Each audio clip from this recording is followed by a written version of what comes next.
people's president. Raila is the people's He's the people's president. Yes. All right, but if memory serves as well, also, you actually started saying that he's a joker, that he can never be the president of this country. Which memory serves you, right? Right. We have okay, let's just play the clip and we hear what you're going to have to say. Which memory serves him, right? He says memory. Let's play the clip.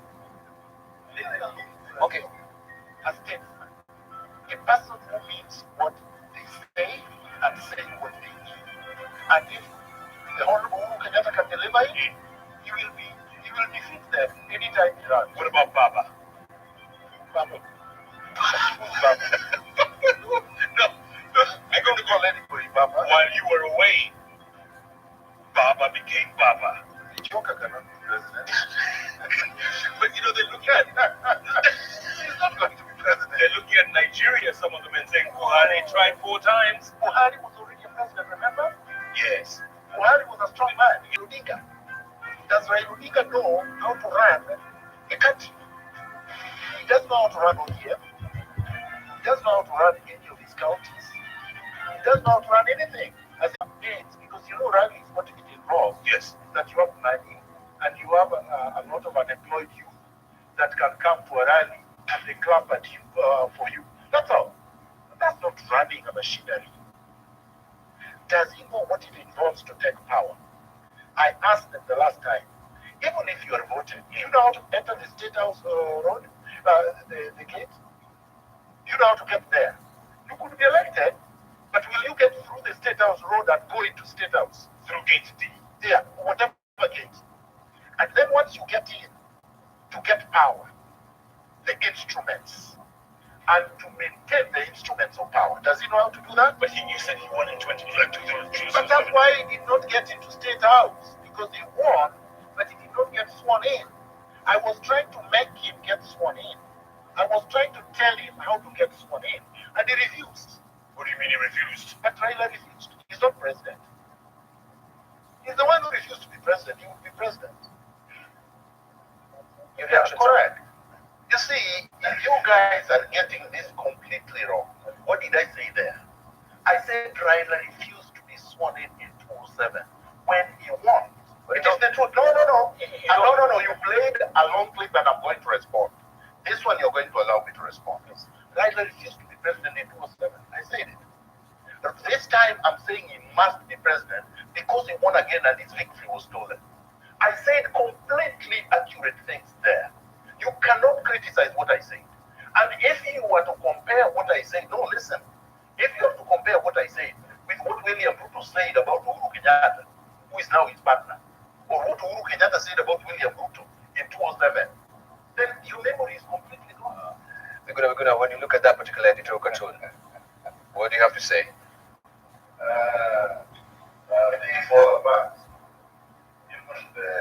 The truck being driven is not a complete truck. It has no engine. And I can see Mr. Igathe is being crushed underneath. This was bound to happen. I warned Nairobians, I warned Kenyans that leadership is about integrity. You have to choose leaders with integrity, with a vision for the transformation of society. If you choose clueless people who do not know what governance means, this is what you get. Less than 200 days after the so-called election, which was not an election, you can see nothing is happening. Garbage is everywhere, hawkers are everywhere, everything is in a mess.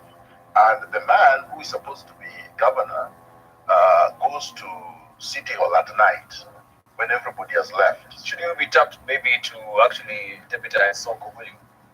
No, I can't. By the way, I was approached before they approached Igathe, and I dismissed it flat out. Because how do you deputize somebody who does not know his left from his right? The man is functionally illiterate. The man cannot sit at a table and discuss anything. He does not understand public policy. He does not understand legislation. He does not understand governance. He does not understand our constitution. He has never read it. The man went there thinking the thing is a joke. He was put there by cabals with interest to control the billions of shillings that Nairobi collects, and the land, the huge amounts of public land, and the contracts, and the deals. So he was put there for the wrong reasons. He was not put there to serve Nairobians. And I am happy that Nairobians are seeing exactly what I said, that you cannot just pick people as if it was a game. This is a very serious business, the business of governance. And chapter 6 is very clear on leadership and integrity. My friend, Sonko has a criminal record. I don't know how well to say it. People scatter around this issue. The man was convicted and sentenced to jail for more than 6 months and ought not to have been allowed to run. You see, the High Court in Nairobi nullified the election of the governor of Wajir on that ground. This man and the EACC wrote to the IEBC and listed him and the governor of Wajir and the governor of Samboja of Taita Taveta and even Evan Fidero and many others, and said these individuals failed the integrity test and should not be cleared. The IBC, being shambolic the way it is, and completely unable to run a credible election, allowed all of them to run. Did not apply to chapter 6.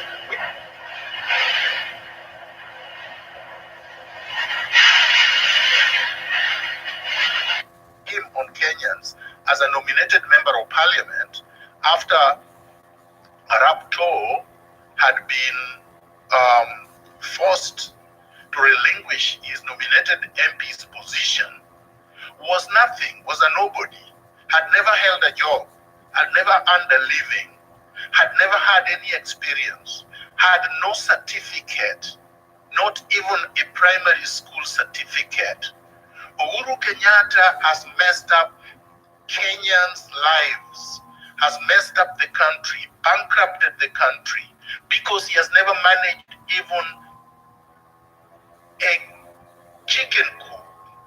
Uhuru Kenyatta is not capable of managing even a chicken coop, where chickens lay eggs and defecate.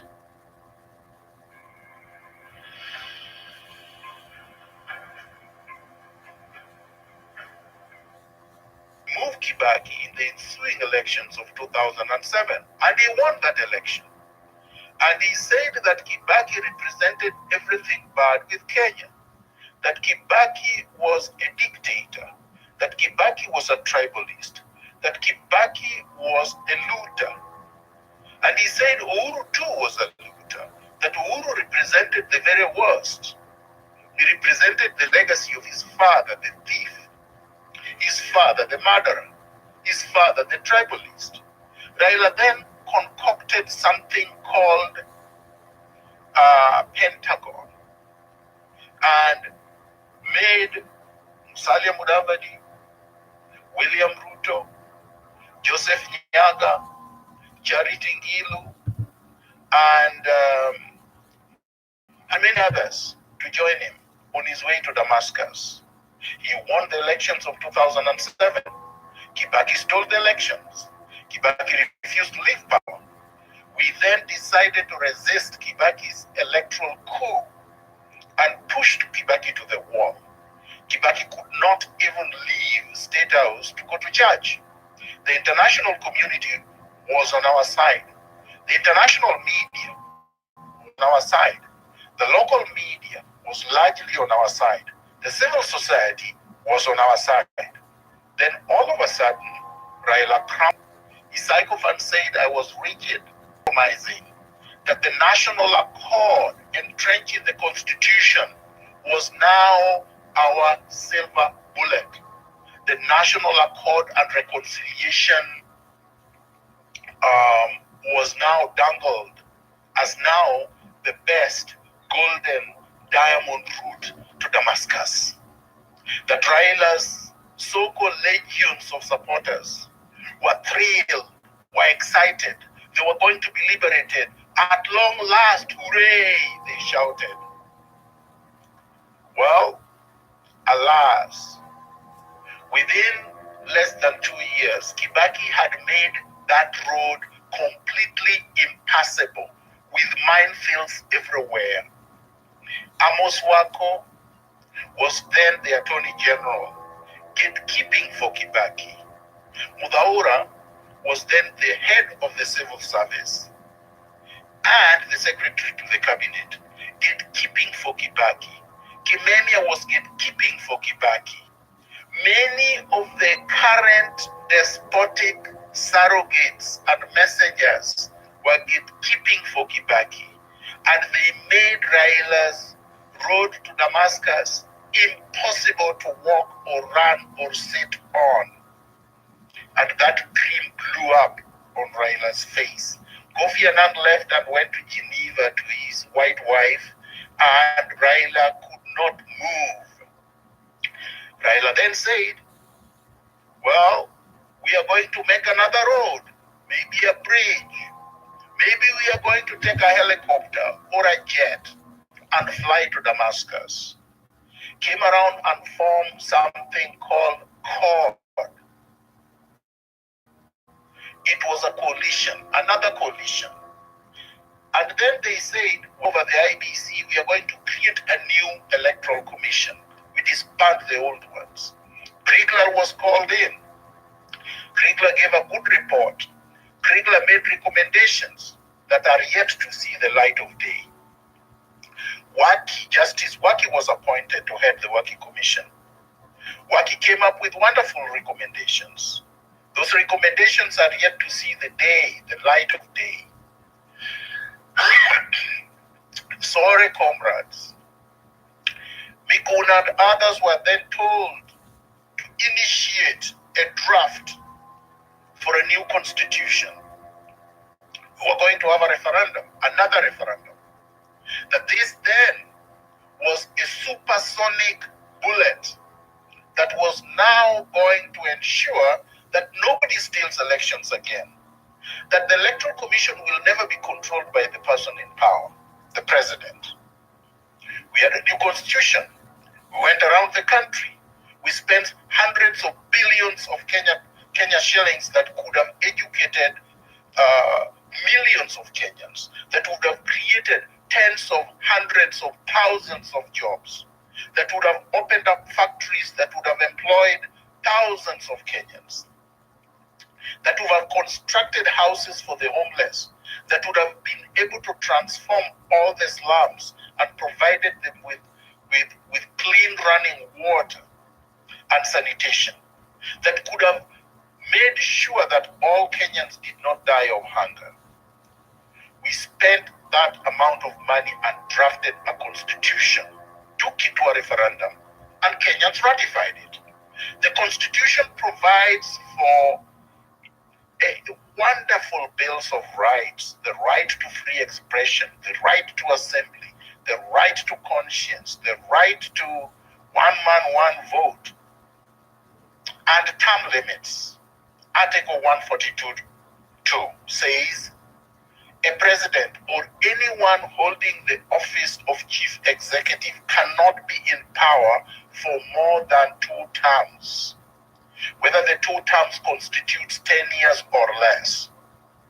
It is enshrined in the constitution.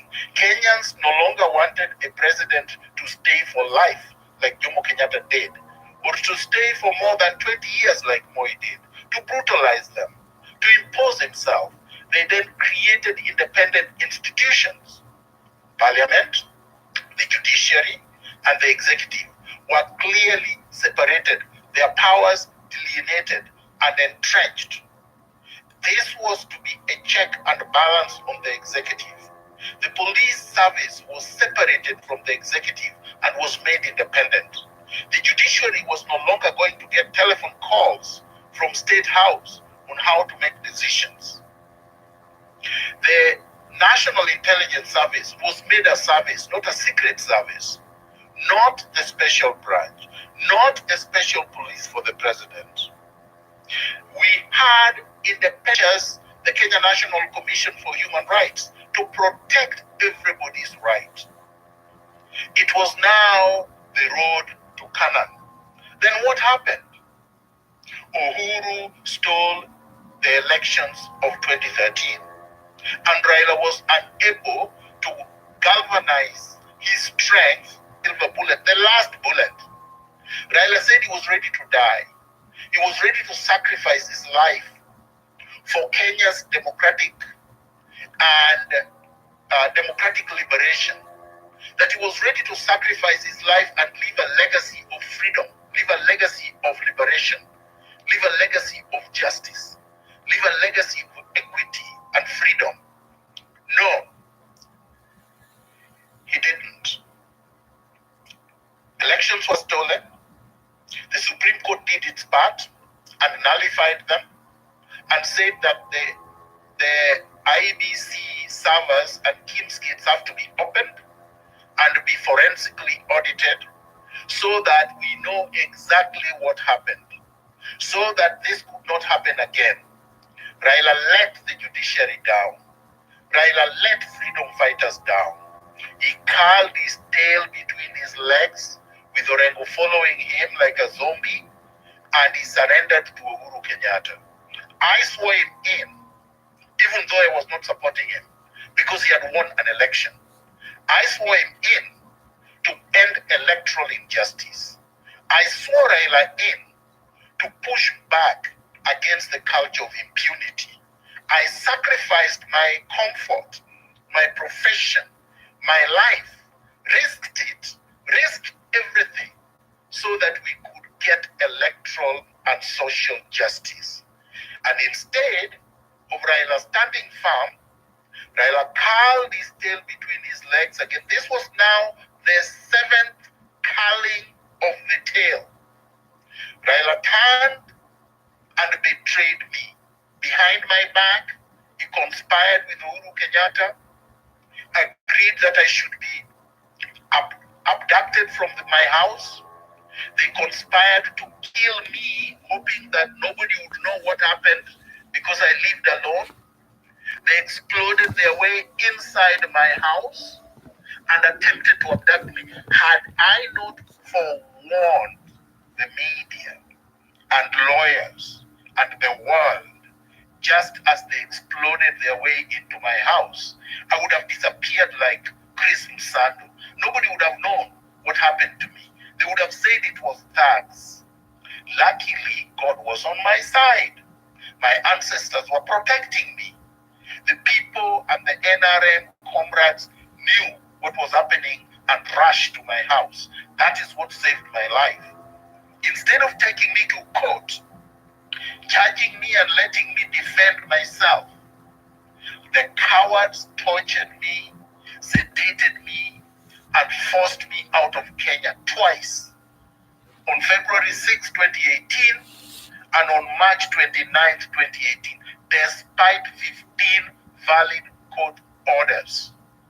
Now, the conman Raila Odinga has now conspired with Uhuru Kenyatta with a report called BBI Handshake, saying that this is now the solution, the final solution to Kenya's problems. Kenya's problems cannot be solved through a report. A report is a piece of paper. People who cannot obey valid court orders cannot respect reports. People who cannot obey enacted constitutions that vest power on the people, constitutions that vest sovereignty on the people, constitution that has the Bill of Rights that protect everybody's right to association, everybody's right to freedom of speech, everybody's right to a conscience, everybody's citizenship rights. And yet, they ignore the Constitution, they disobey the Constitution, they subvert the Constitution, they trash the Constitution. Take my passport, a Kenyan-born citizen who has not renounced his citizenship, who has had more than 15 court orders supporting that he has rights to be tried if charged in Kenya fairly and to retain his citizenship without revocation. They took my passport, tore it up, threw it away, and told the judiciary, they thumbed their noses on the judiciary. They refused to allow me back into the country, insisting that I must come in as a foreigner. If I'm a Kenyan-born citizen being rendered stateless by a despotic state, trying to make me into a visitor in my own country of birth, my native land. Yet they appoint American-born citizens ambassadors. They appoint British-born Michael Joseph to head security installations like Kenya Airways. Kenya Airways is not just a flagship of Kenya. It's a security installation. It's a security institution. It is an airline with a lot of security, sensitive security issues, documents, and state secrets. They expose all of that to foreigners with no loyalty to the country. But they render a Kenyan-born patriot who loves his country and who die for his country stateless because of fear, because of cowardice, because of insecurity, the sense of insecurity, the knowledge that they are so mediocre, they are so incompetent, they are so unpersuasive, they are so rotten, that if I am allowed to confront them in public fora, the people will be on my side. The fact that they have more money, the fact that they have access to the media, the fact that they have goons they hire, is of course of no consequence.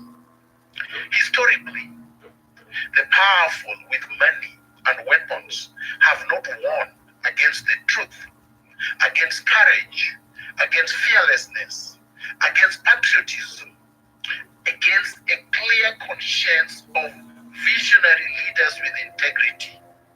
Fidel Castro won against Batista with all the arsenals on his side, including American support. Ceausescu was 100 times stronger than Uhuru Kenyatta and Raila Odinga combined. Amin was 1,000 times stronger than Raila Odinga and Uhuru Kenyatta combined. Emperor Bokassa and Mobutu were stronger by 2,000 points. They were all defeated by a committed group of patriotic citizens. So now, fellow Kenyans, they have now forced you to consider a document you did not participate in writing. A document they took 11 billion of our money to fund. A mere document could not have cost that much to write. That is a document I would write in a day. But they said they have been writing it for all this time, and people who hold public office and earn from the public coffer, like the rotten Amos Wako who has been banned from the United States, and the rotten despotic Haji, have been double dipping, earning through the BBI handshake and earning from the Senate as well.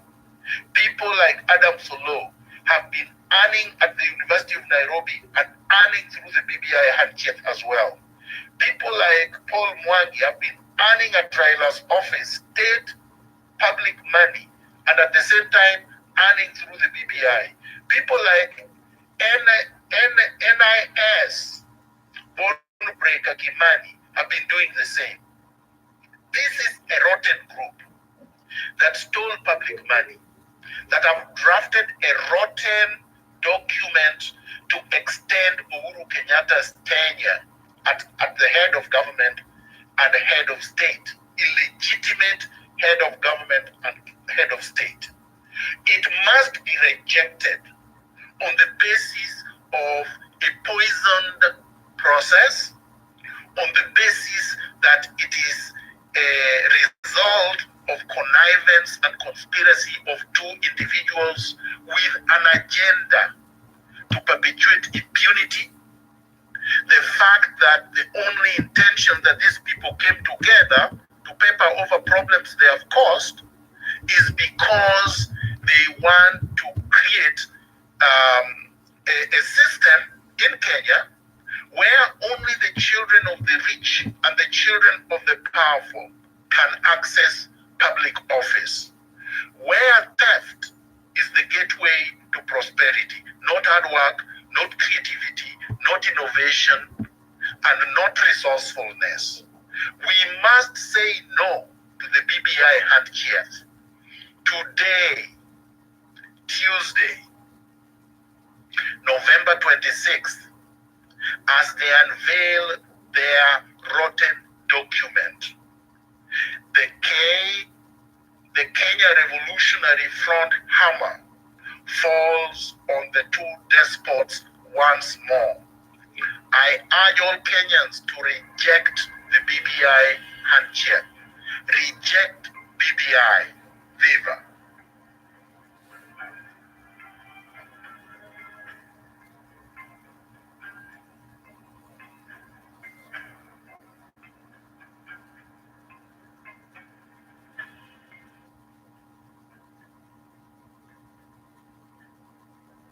Violence, defense that was chaired by Mr. Justice Party, delivered his report in 2008 and suggested the establishment of a special tribunal for Kenya, where the treatment of post-election violence be investigated and tried and punished so that Kenya does not face the same problem again. They have not implemented the report. Then there was the criminal report that specifically dealt with the issues that bedevil our elections and independence and recommended specific things to be done.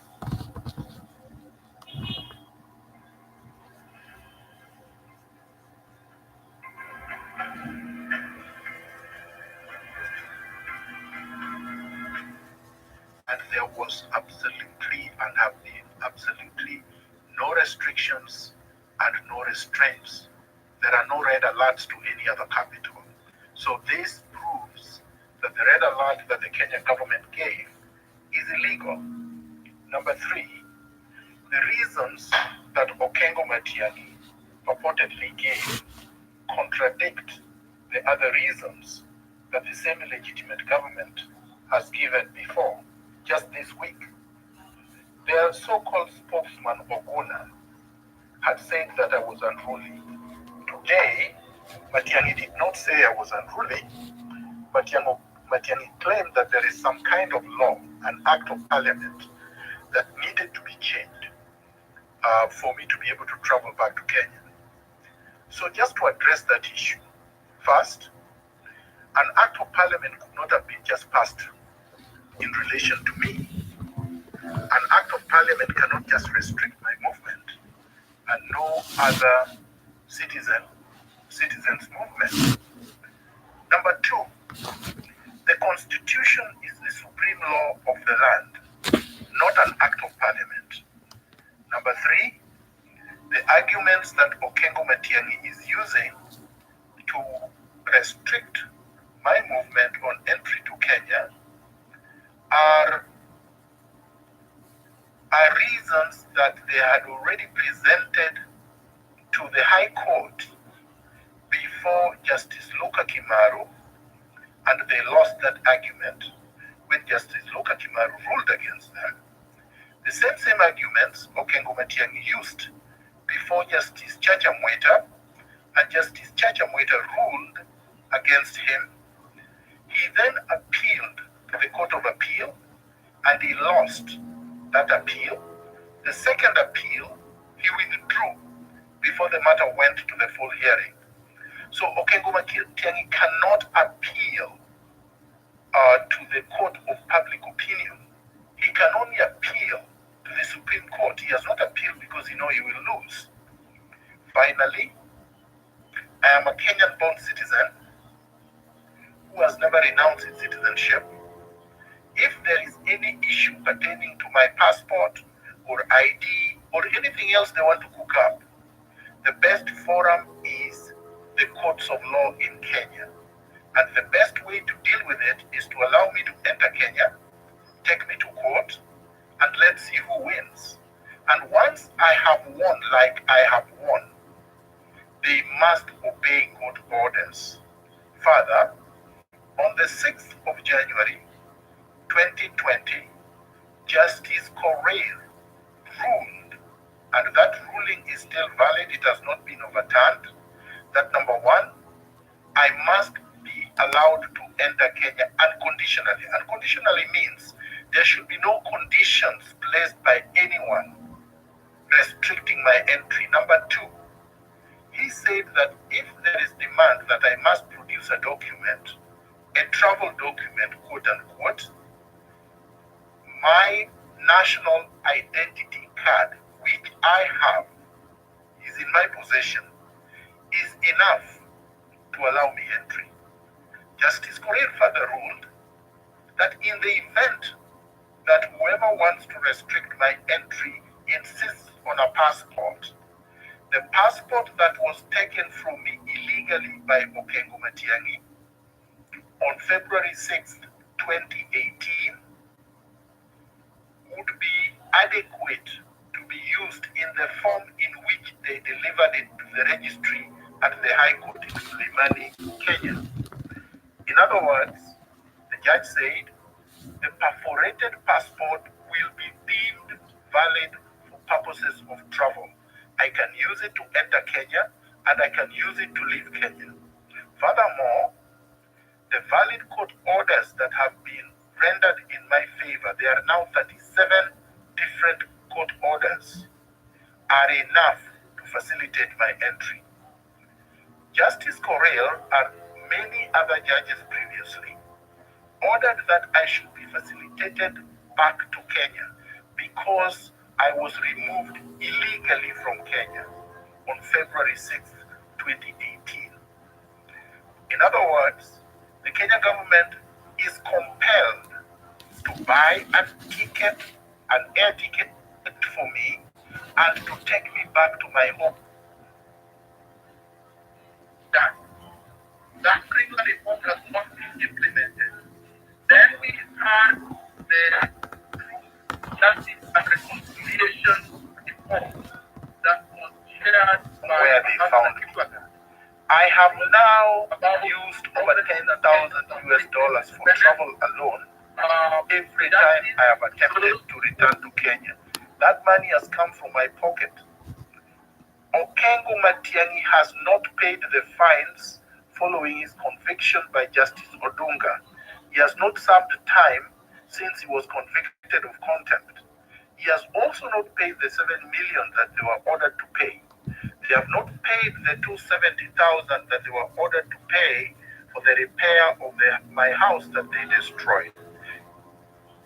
This is to say that Okengo Matiang'i has absolutely no standing to make any argument in a court of law in Kenya by virtue of the fact that he's a convicted criminal who has disobeyed court orders, multiple court orders.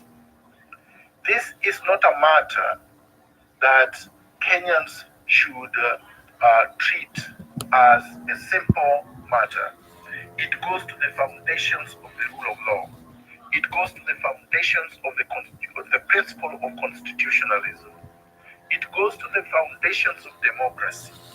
It goes to the foundations of Chapter 6, Chapter 6 that deals with integrity, how public officers and those who hold state office should conduct themselves. The first is you must respect the Constitution and not something good at every day. You are not having anti-Buddha with courage and backbone to take on the Buddha so that he can at least address the nation. So you will have it. Two, you must follow the rule of law. Three, you must obey court orders. Four, you have to respect everyone's fundamental rights and freedoms.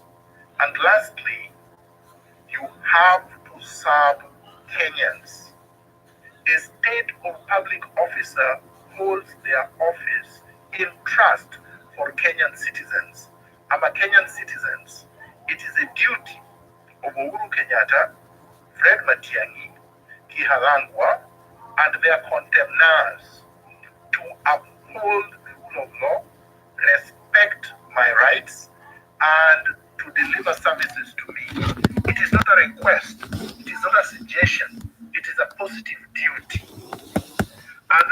call upon all Kenyans of goodwill, patriotic Kenyans, Kenyans who believe in the rule of law, to stand up and defend the Constitution. Nobody is above the law. Nobody is above the Constitution. Nobody owns Kenya. Kenya belongs to all of us. We must defend Kenya. We must defend the integrity of our sovereignty. All of us. None of us is a second-class citizen. None of us is a third-class citizen. Kenya is not an empire. Kenya is not a kingdom. Uhuru Kenyatta is not an emperor. He's not a king. He's not above the law. He does not own us. We are not his slaves. Nor is Raila Odinga a king. They cannot tell us what we can or cannot do.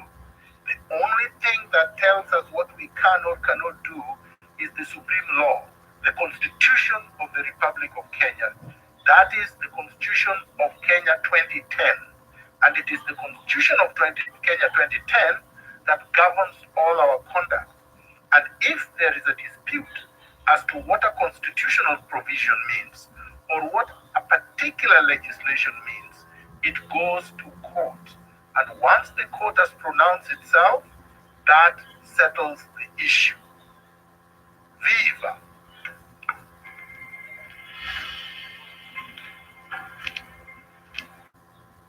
Authority or power to direct airlines not to carry me, for instance, to Cairo or Accra, or if I wanted to go to Joburg, South Africa.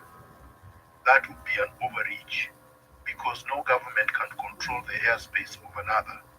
Number two, I had trouble using international airlines, as I said, to Austria, to Switzerland, to France, to Germany, to the US, to the UK, to Mexico, and to many other countries.